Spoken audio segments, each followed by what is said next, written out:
Hello po, for today's video ituturuan ko naman po kayong gumawa ng bread nang wala pong flour at wala pong sugar. Swak na swak po sa mga nagda-diet. So ayan po, pakalambot po niya and then crispy naman po yung ibabaw.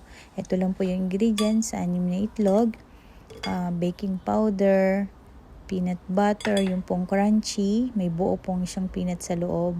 Ayan, butter at suka lang po siya. And then, ayan po, paghahalu-haluin lang po natin siya. So, ayan, 6 na itlog. And then, lalagay na din po ako ng butter. Ayan po. At saka po yan, 4 na kutsarang peanut butter. Yan po yung peanut butter na wala pong lasa, na hindi po matamis. So, ayan, baking powder. Tapos, suka lang po. Ginamit ko lang po yung takip. Dalawang scoop po ng suka.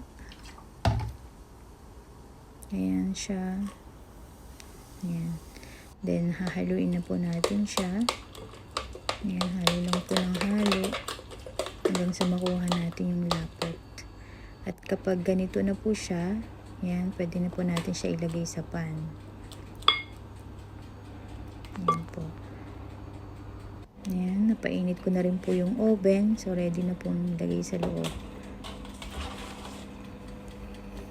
Ayan. Ayan, 20 to 30 minutes ko lang po siyang nilagay dyan sa oven.